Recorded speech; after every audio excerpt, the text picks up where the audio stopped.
Hello welcome and अस्सलाम वालेकुम। उम्मीद है कि आप सब खैरियत से होंगे। Welcome back to another video. आज की वीडियो में हमारे साथ मौजूद है फैसल। ये अभी रिसेंटली 476 वीज़ा के ऊपर आए थे और जिस तरह मैंने अपनी लास्ट वीडियो में कहा था कि मेरी कोशिश है कि मैं उनका इंटरव्यू करूं और जितना जल्दी हो सकता है आप लोगों के साथ शेयर आउट करूं। ये इंटरव्यू करने का मकसद ये था कि आपको जो ऑस्ट्रेलिया का पर्सपेक्टिव है वो एक 476 वीज़ा होल्डर की नज़र से दिखाया जाए। एज अभी उन्होंने जैसे रिसेंटली ट्रैवल किया है तो उनका कैसा एक्सपीरियंस रहा, फिर यहाँ पे आके जॉब हंटिंग किस तरह रही, जॉब कर रहे हैं या नहीं कर रहे, फिर ओवरऑल हम वीडियो के साथ साथ चलते जाएंगे, उनकी रिकमेंडेशंस भी लेते रहेंगे कि क्या जो लोग 476 वीज़ा अप्लाई कर चुके हैं और जिनको ग्रांट्स आ चुकी हैं क्या उनको ऑस्ट्रेलिया आना चाहिए या नहीं आना चाहिए, ये डिसीजन वर्थ इट है या नहीं है। तो टाइम वेस्ट किए बगैर चलते हैं और उनसे बात करते हैं। Thank you so much Faisal for joining us. तो सबसे पहले तो आप ऑस्ट्रेलिया आ गए, यकीन आ रहा है?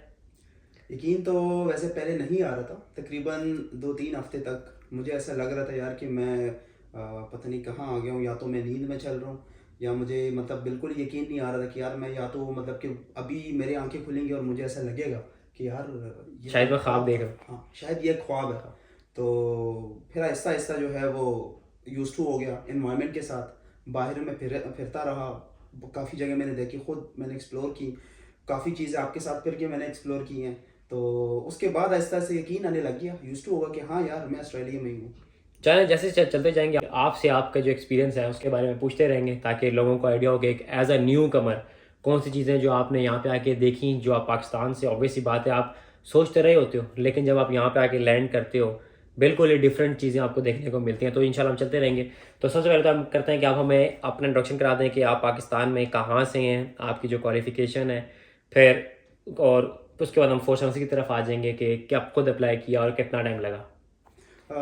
एक्चुअली मेरा जो है वो जो बिलोंग करता हूँ मैं बेसिकली पेशावर चारसद्दा से बिलोंग करता हूँ और तकरीबन 2008 से मैं इस्लामाबाद में रह रहा हूँ।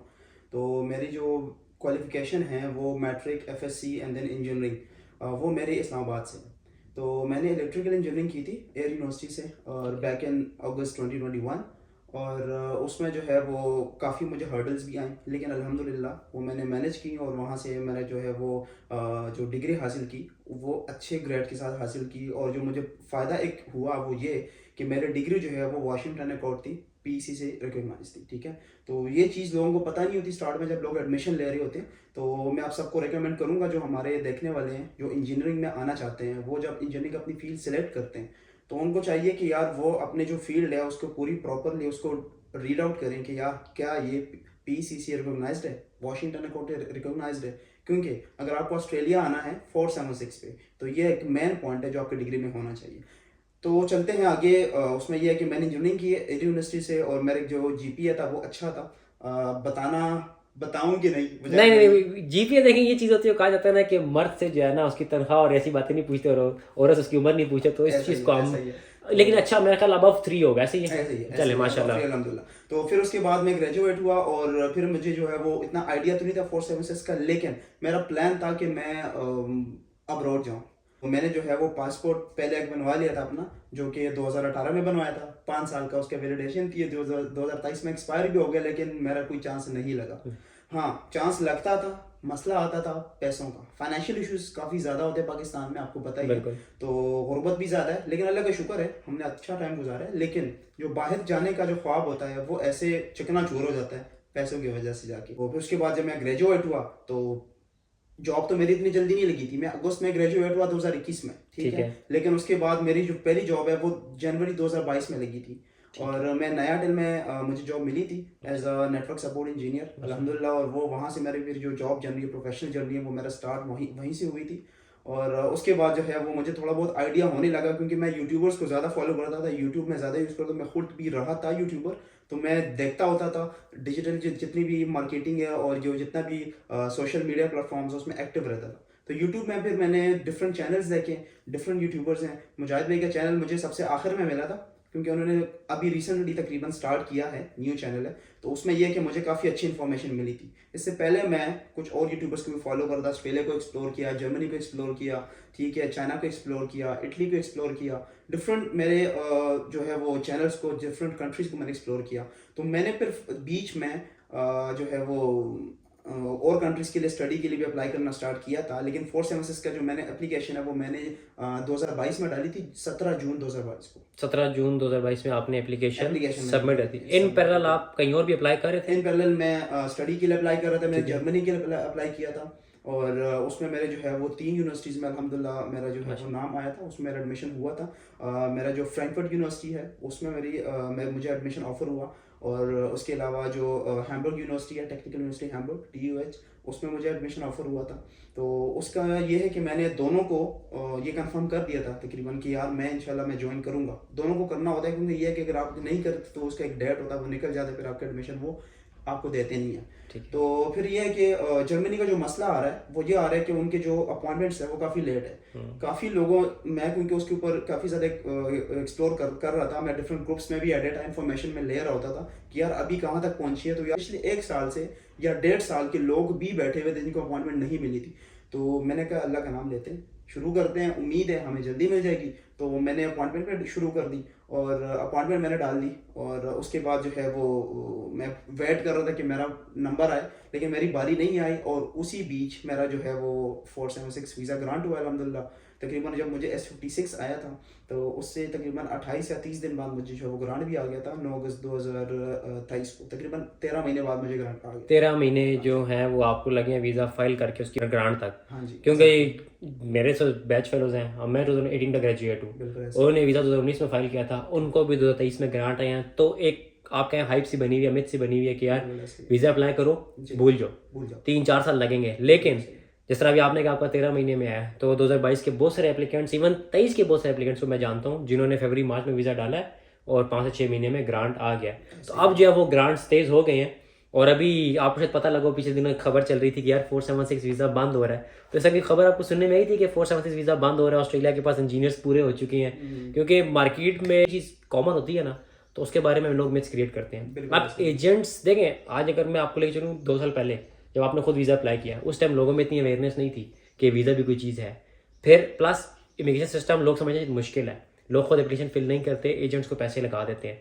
अब एजेंट ने 2 साल तो ठीक कमाया, अब बहुत सारे लोगों ने ये किया कि डिफरेंट प्लेटफॉर्म से या डिफरेंट ग्रुप से ना हेल्प लेना शुरू की और वीज़ा खुद फाइल करना शुरू किया। तो अब एजेंट्स के पास कोई और बहाना नहीं बचा, तो उन्होंने ना एक नई मिथ शुरू कर दी कि यार वीज़ा बंद हो रहा है, एक काम करो अभी जमा करा दो, डॉक्यूमेंट्स नहीं है तो एक काम करो डॉक्यूमेंट बाद में देना, जो आपके बेसिक डॉक्यूमेंट है वो दे दो, बाकी हम लेटर ऑन ऐड कर देंगे। तो मकसद ये बताने का, देखें जो ये चीज़ है ना डॉक्यूमेंट बाद में ऐड करना, ये आप खुद भी कर सकते हैं। लोग मेरे से पूछते हैं कि मेरे पास ये डॉक्यूमेंट नहीं है, ये नहीं है, तो क्या मैं अप्लाई कर दूं? देखें, अगर तो आपके पास लिमिट है 2 साल की, और अगर आप फॉर एग्जांपल डेडलाइन मीट नहीं कर रहे और आप वेट कर सकते हैं, तो मेरा मशवरा तो ये होता है कि डॉक्यूमेंट्स पूरे करें और फिर सबमिट करें। बट इफ़ अगर ऐसा है कि यार 10 दिन बाद आपकी जो 2 साल लिमिट है पूरी हो रही है और डॉक्यूमेंट्स एक अगर मिसिंग है, मैं मशवरा देता हूँ कि आप आप वीज़ा सबमिट करा दें, और जो डॉक्यूमेंट रह गए हैं उनको आप लेटर ऑन सबमिट करा दें, क्योंकि डेफिनेटली इस तरह होगा कि आप वो चांस मिस नहीं करें। तो बेसिकली 2-3 बातें मुझे याद आ गई। मैंने कहा 476 वाले बैठे हैं जिन्होंने खुद अप्लाई किया, क्योंकि आपने खुद अप्लाई किया था वीज़ा, बिल्कुल ऐसे ही। तो फिर उसमें मुश्किल थी कोई एप्लीकेशन आपको लगी?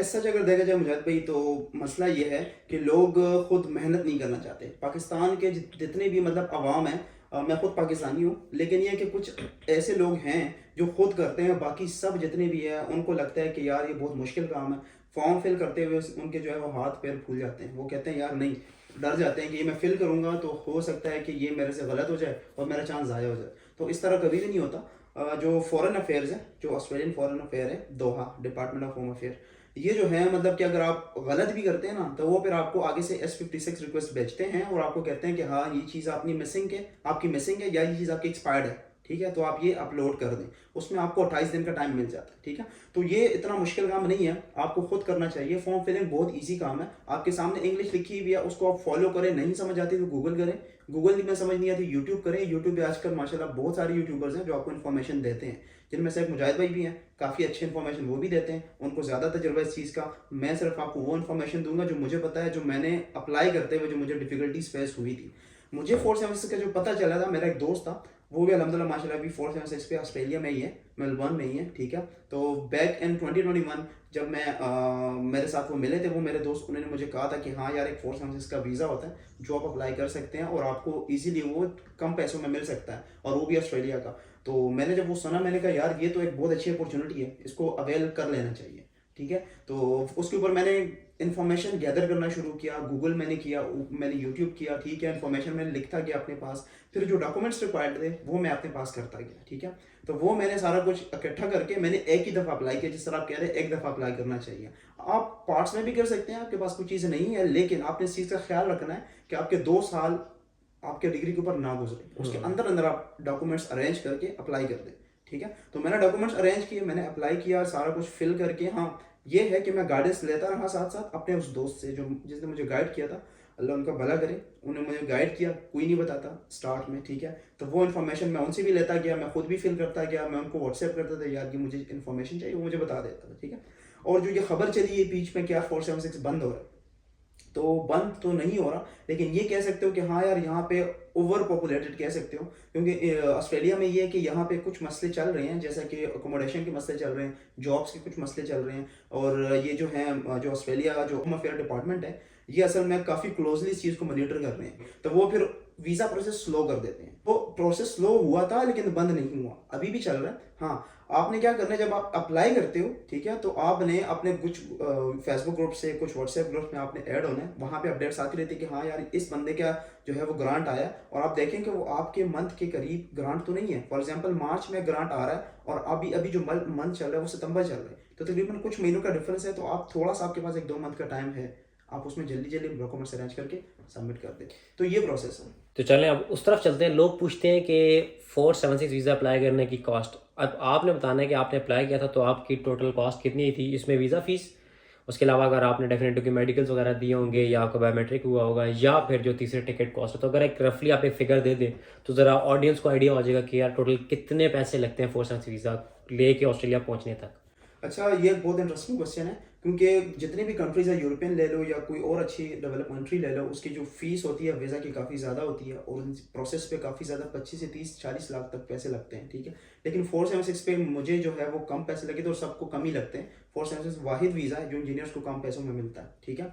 तो उसमें यह है कि मेरा जो मेरा कॉस्ट है वो वीज़े की है। उस टाइम मेरी जो फीस थी वो 405 ऑस्ट्रेलियन डॉलर थी, ठीक है, और अभी आई थिंक वो 425 पे गई। और मेडिकल जिस टाइम मैं अप्लाई कर रहा था तकरीबन 1 हफ्ते पहले, तो उसमें ये हुआ कि यार कि जब मैंने उनको कॉल की, क्योंकि इस्लामाबाद में अजीज़ मेडिकल है जो बहुत अच्छा एक इदारा मैं समझता हूँ, वो मेडिकल करवाते हैं, वहाँ पे मैं गया था। तो पहले तो मैंने कॉल करके उनसे अपॉइंटमेंट ली, तो उन्होंने मुझे कहा कि यार 20,000 फीस है, ठीक है।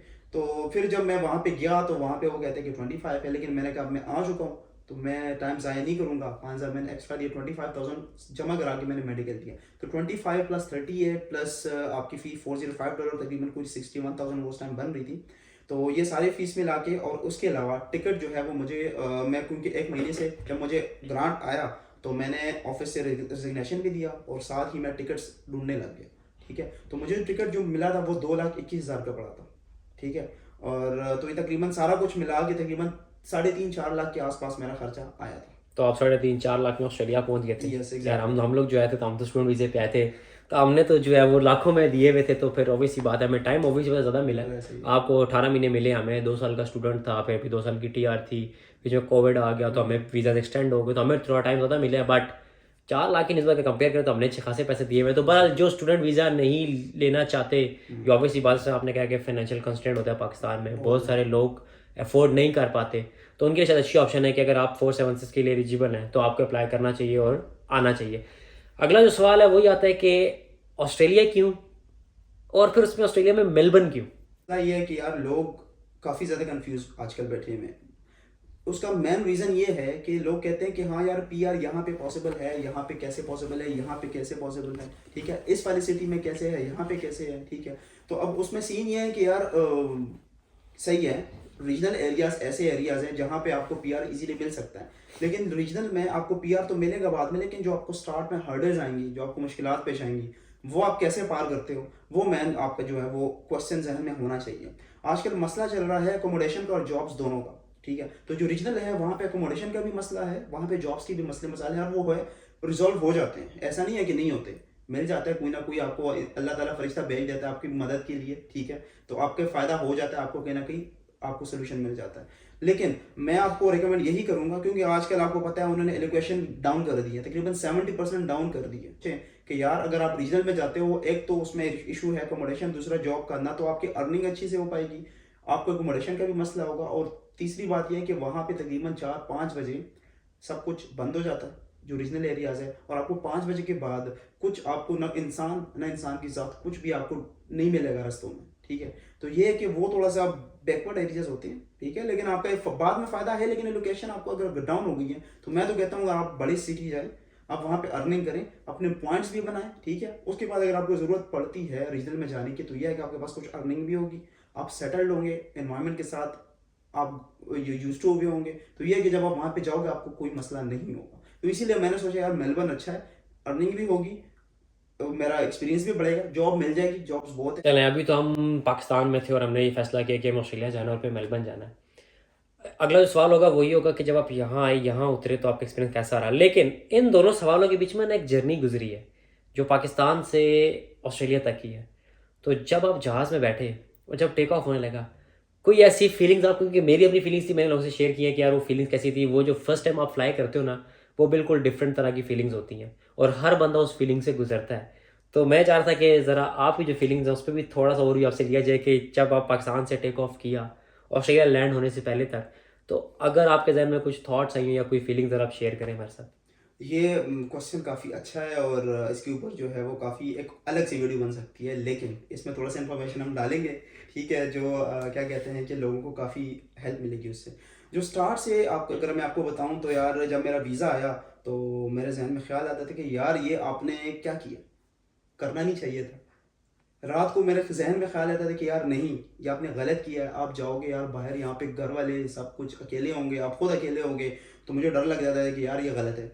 सुबह जब मैं उठता था और बाहर निकलता था, वो पाकिस्तान के लोगों के मतलब कि डिफरेंट मुश्किलात में देखता था, मैं कहता यार अच्छा किया, ये काफ़ी अच्छा किया, वीज़ा मिल गया, बहुत बेहतर है माशाल्लाह से, अल्लाह का शुक्र करना चाहिए, निकल जाना चाहिए। तो ये रात को और दिन को ख्यालात डिफरेंट डिफरेंट होते थे, ठीक है। जब मैं वहाँ से निकलने लगा था तो यार काफ़ी एक क्या कहते हैं मुजाहिद भाई, बहुत ही दर्दनाक लम्हा दास्तान। होता है, ठीक है। आप फैमिली से कभी अलग, जो वो बंदा जो कभी फैमिली से अलग हुआ ही ना हो, ठीक है। मैं बचपन से अपनी फैमिली में रहा हूँ, और मैं ना कोई हॉस्टल में कोई दोस्तों के साथ कहीं मैं नहीं रहा, ठीक है। तो मेरे लिए ये फर्स्ट एक्सपीरियंस था, काफ़ी मुश्किल था, और मेरी फैमिली ने मुझे सपोर्ट किया इस चीज़ में। और मेरा ये है कि अभी आप देख रहे होंगे मेरा जो, जब मुजाहिद मैंने क्वेश्चन किया ना, तो मेरा बिल्कुल ही माइंड चेंज हो गया, मेरा जो बिल्कुल अंदाज था, वो अंदाज़ बयां वो थोड़ा चेंज हो गया, क्योंकि बंदा इमोशनल हो जाता है ना, वो सारी दोबारा यादें जहन में आ जाती हैं, तो वो इफ़ेक्ट पड़ता है। तो फिर मैं वहाँ से निकला, मेरे फैमिली ने मुझे काफ़ी सपोर्ट किया, अल्लाह का शुक्र है, और अम्मी अबू ने सबसे ज़्यादा किया, उसके बाद भाई बहनों ने, और फिर बाकी रिश्तेदारों ने भी किया, कुछ हैं जिन्होंने किया, कुछ हैं जिन्होंने नहीं किया, वो भी इस तरह के सीन होता है। तो अब उसमें यह कि जब मैं वहाँ से निकल आया, फिर मेरे जहन में 100 सवाल थे कि यार यहाँ से मैं जाऊँगा, फिर वहाँ पे मैं क्या करूँगा। हाँ ये है कि मैंने वहीं से अपने एक दोस्त है मेरा यहाँ पे, जिनके साथ मैंने रूम बुक करा लिया था, ठीक है। तो मैं उनके साथ मैंने रूम बुक कराया, और फिर उन्होंने मुझे एयरपोर्ट से पिक भी किया। ये उनका एक क्या कहते हैं आला ज़र्फ़ है जो मुझे पिक किया, काफ़ी कम लोग करते हैं, ठीक है। ये मैं अप्रिशिएट करूँगा, उन्होंने ये काम किया था, ठीक है। हाँ ये अलग बात है कि वहाँ पे मैं कुछ टाइम के लिए रहा, जब मैं लैंड किया उन्होंने मुझे पिक किया, उनके रूम तक मुझे ड्रॉप किया, उनके घर में एक रूम था जो मुझे रेंट पे मिला था, वहाँ पे मैंने 3 दिन गुजारे। वो 3 दिन मेरे कैसे गुजरे वो एक अलग से बहुत बड़ी कहानी है, उसमें बहुत बड़े वाक़यात हुए, ठीक है। मैं बस सुबह निकलता था, पैदल फिरता था, क्योंकि मैंने कहा यार अभी ना मैं साइकिल पे फिरूंगा ना मैं गाड़ी में फिरूंगा, क्योंकि यहाँ के रूल्स रेगुलेशन मुझे नहीं पता, बिल्कुल नई कंट्री है, ठीक है। तो मैं वहाँ निकलता था, सुबह निकलता था, 20 किलोमीटर, 10 किलोमीटर, 15 किलोमीटर रोज़ मैं फिरता होता था पैदल, जो कि पाकिस्तान में मैं फिरा नहीं था, मैं कभी नहीं फिरता था पाकिस्तान में पैदल, कभी गाड़ी कभी बाइक भी फिरता होता, पैदल मैं जाता था। डिफरेंट मैंने रूल्स देखे, मैंने रोड के रूल्स देखे, रोड पे डिफरेंट लाइनें देखी, जो मैं देख के बहुत परेशान हुआ, यार इतनी सारी लाइनें लगी हुई, इतने सारे एरोस लगे हुए हैं, ये किस चीज़ के हैं, पेडेस्ट्रियन के लिए क्या चीज़ बनी हुई है, कैसे आपने रोड क्रॉस करना है, ये सब चीज़ें मैंने पैदल सारा कुछ ऑब्जर्व किया।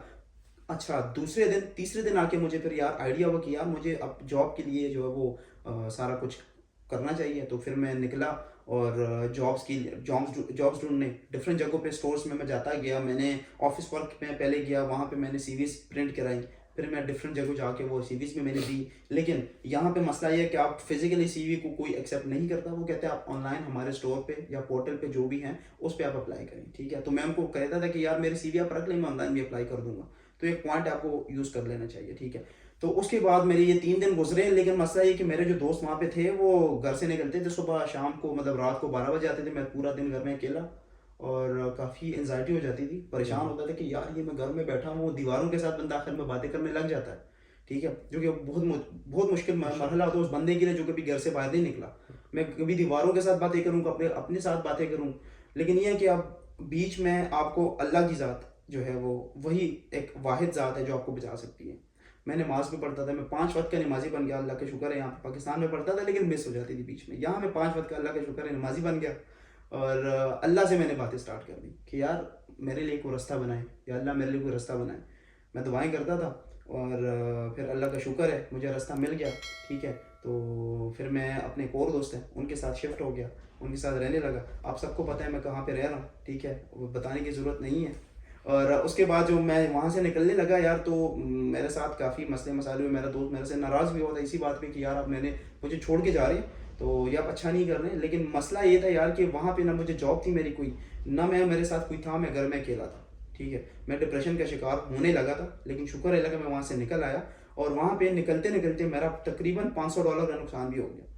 $500 हम जैसे गरीबों के लिए बहुत होते हैं। मुजाहिद भाई तकरीबन कोई पाकिस्तानी 1 लाख रुपए बनते थे उस टाइम, क्योंकि डॉलर उस टाइम 192 का चल रहा था। 1 लाख रुपए का मुझे पहले 3 दिनों में नुकसान हो गया था। बहुत ज़्यादा एक मुझे बुरा भी लगा। मैंने घर वालों को नहीं बताया, बताना नहीं होता क्योंकि वो अलग से पहले ही परेशान होते हैं, आप ये भी बताओ तो ज़्यादा परेशान हो जाते हैं। तो ये चीज़ें मैंने घर वालों के साथ शेयर नहीं की। मैं आपको भी रिकमेंड करूँगा यहाँ जब आप आओगे तो आप अपने डेली लाइफ की जो गलत चीज़ें होती हैं जो आपको परेशान करते हैं वो अपने घर वालों के साथ शेयर ना करें, ठीक है। क्योंकि पहले से वो बेचारे परेशान होते हैं इतने ज़्यादा, आप और उनके ऊपर बर्डन डालते हो तो मसले मसाले और बढ़ सकते हैं। तो ये एक स्टोरी थी जो कि मैंने काफ़ी ज़्यादा शॉर्ट करके बताई कि मेरे साथ क्या क्या हुआ था, किस तरह मेरे साथ स्कैम हुआ था, ठीक है। मेरे दोस्त थे, उन्होंने मुझे स्टार्ट में सपोर्ट किया था, लेकिन उनमें मसला ये था कि उन्होंने मेरे जो वीज़ा था, क्योंकि वो स्टूडेंट वीज़ा भी थे और वो अपने वीज़े के ऊपर तो कोई कॉन्ट्रैक्ट नहीं ले सकते थे। वो एक कॉन्ट्रैक्ट लेने वाले थे और मुझे ना तो कॉन्ट्रैक्ट की डिटेल्स बताई उन्होंने, ठीक है, कि यार ये कॉन्ट्रैक्ट है, कितने का है, किस तरह नहीं है। मुझे कहते हैं यार मैं आपको $700 मंथली दूंगा, ठीक है, जो कि $700 यहाँ पे एक नॉर्मल बंदा अगर देखा जाए हफ्ते में कमा लेता है। मुझे कहता है मंथली मैं आपको $700 दूंगा। हाँ, कहते हैं $1000 मिलेंगे, लेकिन उसमें से $300 आपको गाड़ी के पेट्रोल में लगेंगे। तो मैंने कहा यार $300 काफ़ी ज़्यादा, पर हेड 3 बंदे थे यहाँ, ठीक है। कहते $3000 होंगे, 3 पे डिवाइड करेंगे $1000 होंगे, 300 आपके पेट्रोल के निकाल के 700 आपको मंथली मिलेंगे। मैंने कहा इतने तो बंदा हफ्ते में आराम से यहाँ पे लोग नॉर्मल बंदा निकाल लेता, तो आप मुझे मंथली क्यों दे रहे हैं। अच्छा, उन्होंने मुझे कॉन्ट्रैक्ट भी नहीं दिखाया। ये भी एक बहुत बड़ा अलमिया कि यार मेरा दोस्त है, कम से कम मुझे डिटेल्स तो बताओ यार, ठीक है। तो यहाँ पे ये चीज़ बहुत ज़्यादा है कि यहाँ पे आपको अगर कोई धोखा दे रहा है तो या तो आपको बहुत करीबी दोस्त हो सकता है या आपकी फैमिली के रिश्तेदार हो सकते हैं। मैंने काफ़ी यहाँ पे अपने और दोस्त जो नए बने हैं वो मैंने देखे, उनके साथ ये हो चुका है कि यहाँ पे उनके रिलेटिव्स रहते हैं या दोस्त रहते हैं, वो उनको जो है वो मीठी बोली देते हैं, ठीक है, उनको मीठा मीठा बुला के सारा कुछ करके उनको एक्सप्लॉइट करते हैं, अपने दोस्तों को, अपने रिश्तेदारों को, जो कि गलत बातें नहीं करना चाहिए। एक तो वो बंदा पहले ही मेंटली बहुत डिस्टर्ब है, वो बाहर आ रहा है, घर वालों से अलग होके, जहन में 100 सवालात होते हैं, ऊपर से आप स्कैम वगैरह वाले सीन भी करते हैं। तो मैं तो कहूँगा कि यार नहीं करना चाहिए। नहीं, अभी आपने 2-3 बातें की हैं, बिल्कुल मेरा अपना भी जो एक्सपीरियंस रहा है ना, उसमें जो आपने पहली बात की है वो खुदा वाली। तो मैं यही कहूँगा कि जिस तरह इकबाल ने, मैंने बचपन में सुना था कि कहते थे कि यार मैं मगरिब गया हूँ तो मैंने वहाँ इस्लाम देखे और मुसलमान नहीं देखे, बिल्कुल। जब मैं इधर आया मशरिक में तो मैंने इस्लाम देखे, मुसलमान नहीं देखे। वो बात यहाँ पे इम्प्लीमेंट होती है। दूसरी बात आपने कहा कि मैं नमाजी हो गया, जो कि बहुत अच्छी बात है, हर बंदे को होना चाहिए, फ्रॉम पाकिस्तान ही होना चाहिए। और फिर आपने खुदा से बातें शुरू की। मेरा अपना पर्सनल एक्सपीरियंस रहा है कि मैंने खुदा को बहुत करीब से देखा ऑस्ट्रेलिया में। मैं कहूँगा अब ये बात नहीं है कि हम पाकिस्तान में नहीं देख सकते या यहाँ पे कोई ऐसी चीज़ है कि खुदा नज़र आएगा।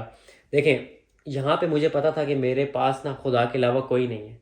अल्लाह तो चाहता है कि हम उससे बात करें, खुदा तो चाहता है कि हम उससे करीब जाएं। वो कहता है तुम 1 कदम उठाओ, मैं 70 कदम उठाऊंगा। तुम उठाने वाले बनो, तुम आने वाले बनो, वो तो हमें मोहलत देता है। ये उसकी रहमत ही है कि वो हम गलत काम करते तो फ़ौरन हम पे अजाब नहीं आता। नहीं तो अब मेरे साथ भी ऐसा हुआ कि मैं बिल्कुल 1-2 सिचुएशन में फंस गया। अब पाकिस्तान में क्या होता है, मैं फंसूंगा, मुझे पता है यार अम्मी है, अब्बू है, भाई है, बहन है, दोस्त है, यार, रिश्तेदार है, कम्युनिटी है, कोई ना कोई मदद के लिए आ जाएगा। या मुझे लगता था कि या मैं हूँ या वो खुदा है। तो जब मैं हार गया ना, मैंने मामला खुदा पे छोड़ा, तो मैंने वाकई देखा कि खुदा आया और खुदा ने मेरी मदद की। मैं कहता हूँ कि इनकी टेक्नोलॉजी भी उस स्टेप पे जाके ना ख़त्म हो गई थी। इन्होंने बड़ी कोशिश की, लेकिन उस स्टेप के बाद इनको नहीं पता लगा कि वो चीज़ कैसे हुई है, कहाँ से हुई है। तो इन्होंने कहा कि दैट्स ऑल योर्स। फिर वो चीज़ जो थी वो मुझे चाहिए थी, तो वो चीज़ मुझे इन शॉर्ट मिल गई।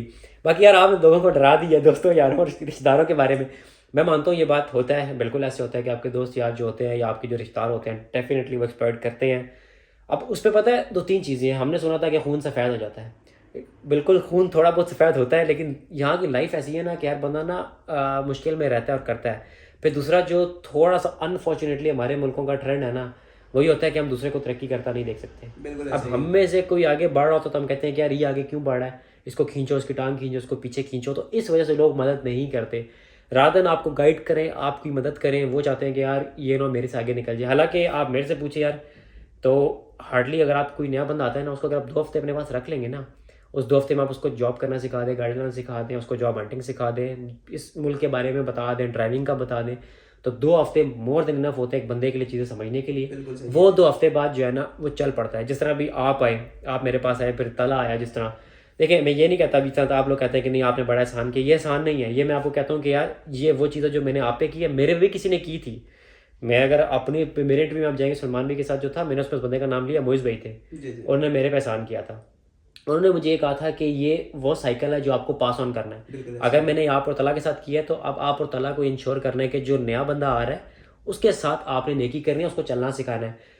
मैं भी इस बात पे हैरान हूँ कि लोग ऐसे करते हैं, क्यों करते हैं। देखिए 200-250-300 डॉलर अगर आप किसी के मार लेंगे, जिस तरह आपके 500 लिए, यस तो 500 मेरा ख्याल है हार्डली वो बंदा 2 से 3 हफ्ते इस्तेमाल कर लेगा। बिल्कुल उस 500 में ना यहाँ पे वो गाड़ी खरीद सकता है, ना वो घर खरीद सकता है, ना वो प्रॉपर्टी खरीद सकता है। तो मुझे नहीं समझ आती, बिल्कुल ठीक बात है कि लोग ऐसा क्यों करते हैं। लोगों को टेक्निकली ऐसा नहीं करना चाहिए। बिल्कुल अभी वापस आते हैं ऑस्ट्रेलिया, तो जॉब आपने कहा कि आप आए तो आपकी जॉब यहाँ पे जब शिफ्ट हुए तो आपकी जॉब हो गई थी। इन पैरेलल आपने ऊबर ईट्स भी की, क्योंकि हर बंदा करता है, मैंने भी स्टार्ट में की थी। तो ऊबर ईट्स के बारे में आपने अकाउंट बनाए, क्योंकि उस टाइम अकाउंट्स नहीं बनने, तो अगर लोगों को बता दें कि अकाउंट्स आसान थे, कोई चेक चेक चाहिए होता है, पुलिस चेक चाहिए होता बिल्कुल है, ऐसे तो जेनेरिक लेकर छोटा छोटा इन शॉर्ट अगर आप बता दें क्योंकि। अच्छा उबर ईट्स के हवाले से मैं ये कहूँगा कि यार स्टार्ट में जब मैं आया था तो मैं ना तो साइकिल चलाना चाह रहा था ना गाड़ी, क्योंकि यहाँ के रूल्स काफ़ी सख्त है, काफ़ी स्ट्रिक्ट रूल्स हैं। और आपको एक रूल पे जो है वो काफ़ी ज़्यादा 500 से लेकर $1000 तक का आपको फ़ाइन हो सकता है। तो मैंने कहा यार अभी स्टार्ट में नहीं करना चाहिए, क्योंकि जो आप पैसे लाए हो पाकिस्तान से, ठीक है, वो आपको ज़ाया नहीं करना चाहिए। अगर आपको एक पी लग गया फाइन तो आपके एक तो डीमेरिट पॉइंट गिरेंगे, आपको फाइन भी आएगा, ठीक है। तो मैंने स्टार्ट में तो नहीं किया। वो एक अलग बात है कि मैंने गाड़ी ले ली थी अल्हम्दुलिल्लाह, स्टार्ट भी मैंने ले ली थी, ठीक है। मेरे पास गाड़ी खड़ी रही लेकिन मैं चला नहीं रहा था। मैंने कहा यार मैं रिस्क नहीं लूँगा, मैं थोड़ा सा ऑब्जर्व करूँगा। मैं मुजाहिद के साथ गाड़ी में फिरता रहा, मैं ऑब्जर्व करता रहा कि यार ये क्या करते हैं जब ट्रैफिक हो, जब लेन फॉलोइंग हो, ठीक है, सिग्नल फॉलोइंग हो, ठीक है, आपने कहाँ पे स्पीड का ख्याल रखना है, कैसे आपने मैनेज करना है। जो मेन चीज़ है, आपने स्पीड लिमिट के ऊपर भी ध्यान रखना होता है, आपने लेन के ऊपर भी ध्यान रखना है कि आपने लेन कैसे एडजस्ट करनी है, आपने राइट लेफ्ट होना है कैसे होना है, ठीक है, गिव अवे हो, ठीक है, राउंड अबाउट हो कैसे जाना है। ये सब चीज़ें मैंने पहले ऑब्जर्व की तकरीबन 1 हफ्ते 1.5 तक। उसके बाद मैं आहिस्ता आहिस्ता मैंने गाड़ी चलानी शुरू कर दी कि हाँ यार अब मुझे चलानी चाहिए, क्योंकि मैं ऑफिस भी जाता था तो 1-2 दिन तो मैं गया पब्लिक ट्रांसपोर्ट पे, बहुत बड़ी सहूलत है। लेकिन मैं क्योंकि मैं आदी नहीं हूँ पब्लिक ट्रांसपोर्ट का, तो उसमें मुझे मसले मसाइल आए। मैंने कहा यार ये मसले मसाइल भी आ रहे हैं, टाइम भी ज़ाया हो रहा। अपने गाड़ी में तकरीबन कोई 10 मिनट लग रहे थे, पब्लिक ट्रांसपोर्ट में मुझे आधा घंटा 45 मिनट लगता था। तो मैंने कहा अपनी गाड़ी में फिर चलता हूँ। तो मैंने फिर सुबह रिस्क लिया, चला गया इस तरह। फिर मैं फिर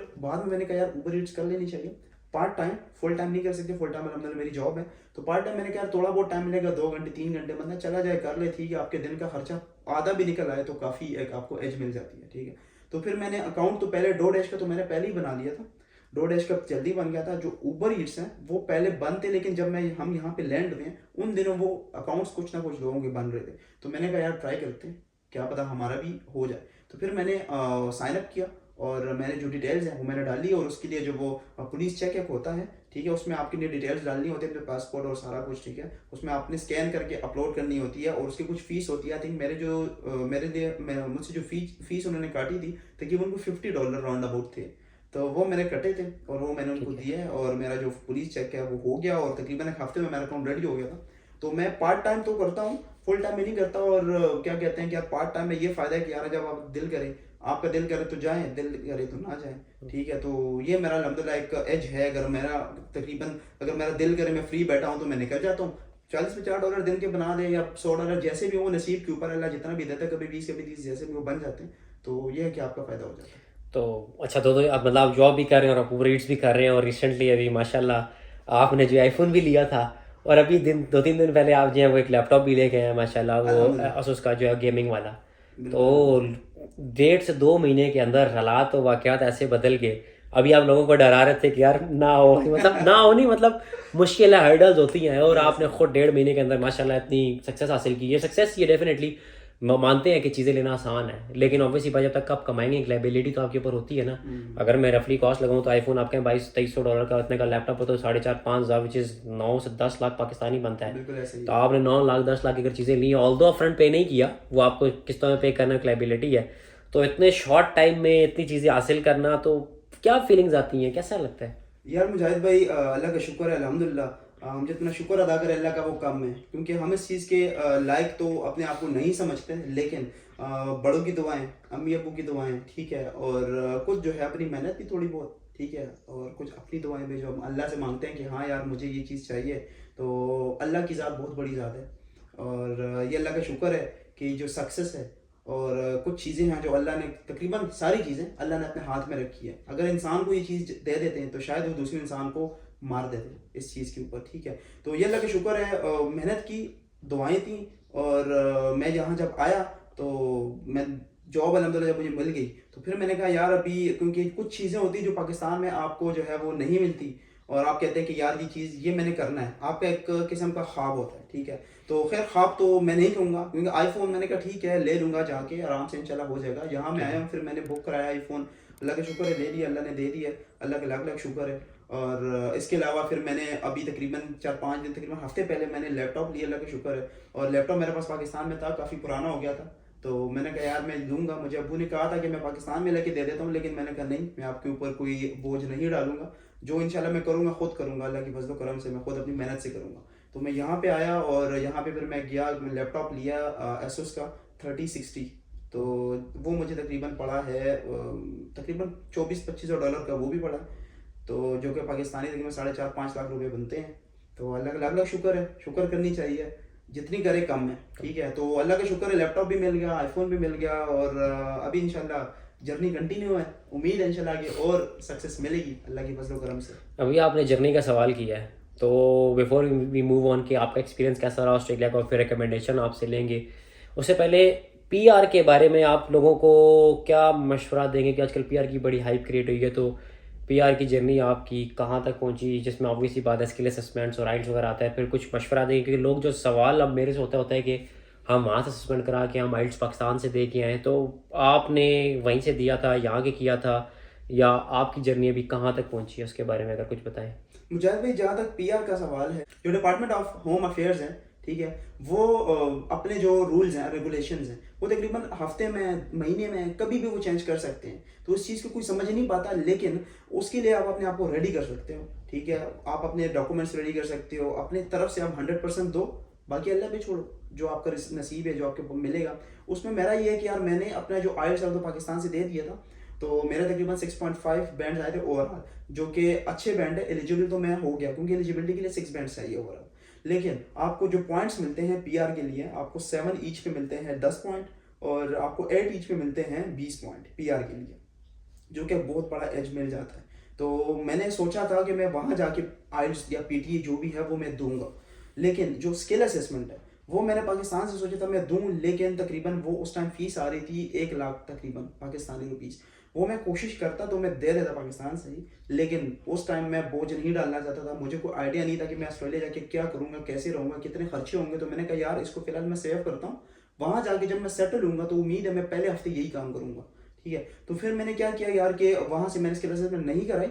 मैं मशवरा दूंगा, अगर आपके पास पाकिस्तान में इतने पैसे हैं, ठीक है, अपने यहाँ आने के जो खर्चे हैं उसके अलावा अगर इतने पैसे हैं, अगर आप स्किल असेसमेंट करवा सकते हैं तो वहाँ से करवाएं। तो ये मेरे जो है वो एक वो है। और इसके अलावा अभी मैं कोशिश कर रहा हूँ कि मैं पीटी दूँ और 10 या मैक्सिमम 20 पॉइंट्स गेन करके इंशाल्लाह तो अच्छे पॉइंट्स लेके तो पीआर की तरफ बढ़ा जाए। तो ये आपकी जो एक्सपीरियंस रहा स्किल असेसमेंट का, अब ये आपका पर्सनल एक्सपीरियंस है, मैं ये इसलिए यहाँ पे मेंशन करूँगा क्योंकि मुझे याद है अच्छी तरह हमने 11 बजे फाइल सबमिट कराई थी और 2 बजे जो अगले दिन लेस देन 24 में असेसमेंट आ गई थी।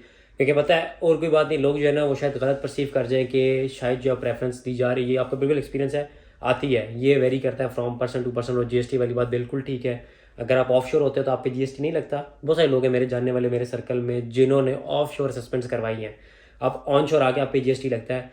बिल्कुल उनके साथ भी सेम ऐसे ही हुआ, जिन्होंने ऑफशोर अप्लाई किया था उनका जो आउटकम था वो जल्दी आया। बिल्कुल ऐसे। लेकिन मैं ये कहूँगा कि इसको एक परसेप्शन नहीं लिया जाए तो बेहतर है, ये ना लोग वहाँ से फाइल डाल दो कि यार देखो आपने कहा था ये आ नहीं रही मेरी, अब मुझे टाइम लग रहा है। तो इट इज़ लाइकली कि ये प्रेफर कर रहे हैं, लेकिन हम खुद श्योर नहीं है। लेकिन ये हमारा पर्सनल एक्सपीरियंस है, ये आपके साथ हुआ, मेरे 3-4 और ऐसे दोस्त जानने वाले हैं जिन्होंने ऑफशोर पाकिस्तान से फाइल सबमिट करी थी और उनकी असेसमेंट एज कम्पेयर टू जो लोग ऑन शोर है उनसे जल्दी आउटकम आ गया था। बिल्कुल आप सही कह रहे हो मुजाहिद भाई, सॉरी मैं आपकी बात काट रहा हूँ, लेकिन ये मतलब ये नहीं है कि ये कंफर्म है, पत्थर भी लकीर है, नहीं, ये हमारा एक पर्सनल एक्सपीरियंस है क्योंकि मेरे साथ हो चुका है, इसीलिए मैं ये कह रहा हूँ। ये कंफर्म नहीं है कि बाद में आप कहें कि यार आपने कहा था ये हो गया, लेकिन नहीं, ये मेरा पर्सनल एक्सपीरियंस है, इसीलिए मैंने आपके सोचा मैं आपके साथ शेयर करूँ। तो बस अभी चलते हैं वीडियो को क्लोजिंग की तरफ। आवाज़ से 2-3 सवाल वो कर लेता हूँ जो काफ़ी आप कहें इन डिमांड थे। शॉर्ट शॉर्ट से जवाब चाहिए। आपका फैसला ऑस्ट्रेलिया आने का वर्थ इट था? आप कहते हैं कि ये अच्छा फैसला था या बुरा फैसला था?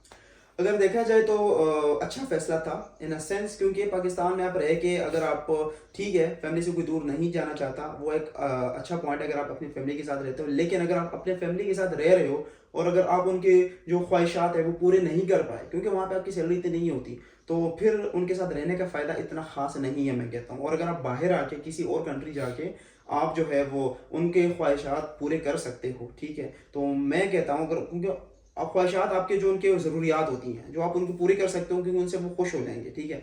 तो अगर मैं कहता हूँ अगर वो आप प्रेफरेंस देते हो उस चीज़ को, तो फिर मैं कहता हूँ आप बाहर आएँ, तो मेरे लिए तो वर्थ इट है, क्योंकि अल्लाह का शुक्र है मैं यहाँ पे जितना कमा रहा हूँ तो मैं अपनी फैमिली की ज़रूरियात आराम से अल्हम्दुलिल्लाह के शुक्र है पूरे कर रहा हूँ, ठीक है। तो उसमें ये है कि मेरे लिए वर्थ इट है इन दिस सेंस।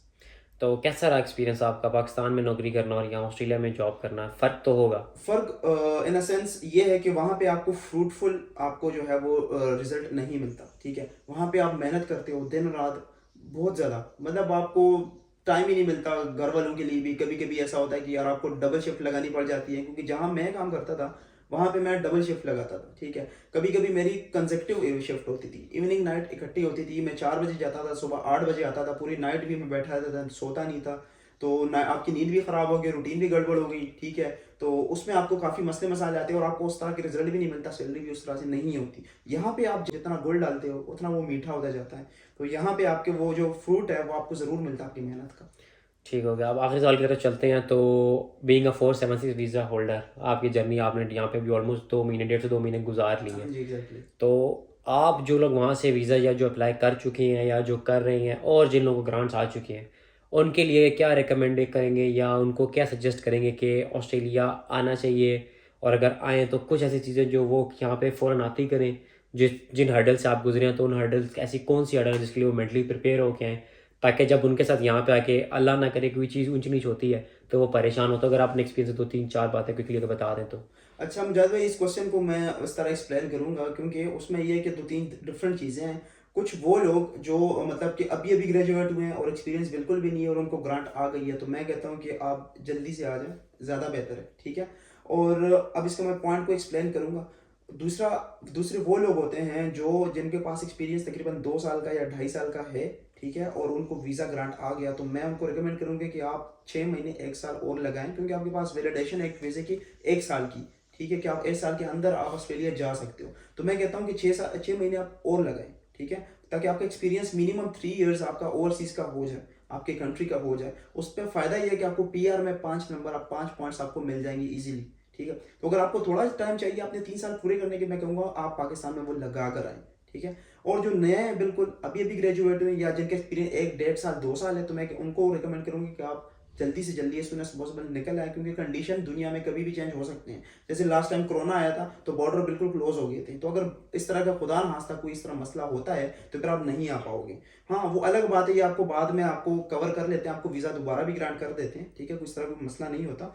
तो मशवरे हैं जो मेरा सजेशन है वो ये हैं। उसके बाद जब वो लोग यहाँ पे आ जाते हैं तो तकरीबन कोई 4-5 स्टेप हैं जो आपको बेसिकली स्टार्ट में करने पड़ेंगे। जैसे सबसे पहले आपको अपने जाके बैंक अकाउंट खुलवाना है, ठीक है। कॉमनवेल्थ बैंक है और एनजी है, डिफरेंट आपके बैंक से जहाँ पे आप अकाउंट खुलवा सकते हो। दूसरा आपने काम करना है अपना सिम कार्ड, ठीक है, वो आपने बनवा लें। इसके अलावा आप अपना एपीएन जो है वो तकरीबन आपके 1.5 से 1.5 घंटा भी नहीं लगेगा, 1-1.5 घंटा आपका लग जाएगा। एपीएन अप्लाई करें उसी टाइम बैठ के, और उसी के साथ साथ जब हो जाए उसके बाद आप टीएफएन अप्लाई करें। टीएफएन एपीएन आपको उसी टाइम मिल जाता है अगर आपका डेटा आपने सही एंटर किया। जो TFN है उसमें आपके तकरीबन 6 से 7 दिन लगते हैं फिजिकली आने में। फिजिकली आपके पास जो आता है कार्ड और लेटर वगैरह जो भी है वो टाइम लगता है। लेकिन आप क्या करते हो कि फॉर एग्जांपल आपने अप्लाई किया TFN, तो आप अगले दिन या अगर उसी टाइम आपका जो है वो वर्किंग आवर्स हैं अभी, तो आप उनको कॉल करें और अपना रेफरेंस नंबर बताएं, क्योंकि आपको ईमेल पे एक रेफरेंस नंबर मिल जाता है। रेफरेंस नंबर बताएं और उनको कहें कि मुझे अपना TFN नंबर मुझे प्रोवाइड कर दें, तो वो कॉल पे आपको बता देते हैं, ठीक है। और आप अपने पास नोट कर लें, क्योंकि ये चीज़ें आपको जॉब या जो भी ऊबर वगैरह जो भी है उसमें आपको काम आएगी ये चीज़ें। तो बस thank you so much Faisal भाई आपका कि कोई बात नहीं। आपने हमें ज्वाइन किया और आपने अपने कहीं एक्सपीरियंस के साथ लोगों के साथ वो चीज़ें शेयर की जो आपके साथ यहाँ पे हुई, फिर आप वहाँ से जब यहाँ आए और फिर वो आपने सजेशन या रिकमेंडेशंस दी लोगों को कि जो आएंगे तो वो कौन सी चीज़ें, जिस तरह AVN TFN आपने बात की, बहुत अच्छी बात है। ये वो चीज़ें जो यहाँ पे कंपलसरी है, बिकॉज जो टैक्स है वो आपकी सैलरी में से कट के आता है। बिल्कुल ऐसे ही। लेकिन अगर ऊबर करते हैं तो आपको at the end of the year पे करना पड़ता है। तो कुछ चीज़ें थी जो डेफिनेटली कोशिश तो मैं करता हूँ कि मैं वीडियोस में सारी बातें बता दूँ, लेकिन ऑब्वियसली बात है जहन के ऊपर चीज़ें इतनी होती हैं या कभी कभी कुछ चीज़ें मुझे ऐसी लगती हैं कि मैं कहता हूँ कि शायद ये सबको पता होंगी, मैं उसको उस वजह से जो है वो नहीं बता पाता। तो बहरहाल it's good to talk with you कि अच्छा हुआ कि आपने टाइम निकाला और आपने हमें टाइम दिया। कोशिश तो मैं कर रहा था कि काफ़ी अर्सा पहले आपका इंटरव्यू कर लूँ, लेकिन अनफॉर्चुनेटली पाकिस्तान का चक्कर और फिर यहाँ पे आना जाना घूमना फिरना फिर रूटीन आपके सामने है। बिल्कुल तो सही। बहरहाल फाइनली हमने आज अल्लाह के हुक्म से हमने ये अपना इंटरव्यू कर लिया है। अल्हम्दुलिल्लाह। तो इंशाल्लाह बहुत जल्दी हम लोग से शेयर कर लेंगे, फिर जो फीडबैक होगी वो आप तक पहुँचाएंगे। इंशाल्लाह। Once again thank you so much. कोई बात नहीं, नो वरीज मुजाहिद भाई। ये मुझे खुद जो है वो अपना जो एक्सपीरियंस है वो लोगों के साथ शेयर करने का एक आइडिया मेरे जहन में था कि यार करना चाहिए, क्योंकि न्यू कमर्स काफ़ी ज़्यादा डिप्रेस्ड फील करते हैं और उनको कुछ पता नहीं होता। कोई भी क्वेश्चन हो आप कमेंट्स में लिख सकते हैं, तो मुजाहिद भाई आपको आंसर देंगे। वो एक माशाल्लाह एक अच्छे गाइडर हैं, लोगों को गाइड कर रहे हैं, तो इंशाल्लाह आपको पॉजिटिव रिस्पॉन्स मिलेगा उसमें भी। कोई मसला नहीं, और मुझे खुद अच्छा लगा आपसे जो है वो आपके साथ इंटरव्यू देकर। तो बस ये थी हमारी आज की वीडियो। मिलते हैं अगली वीडियो में। Till then take care. अल्लाह हाफिज़।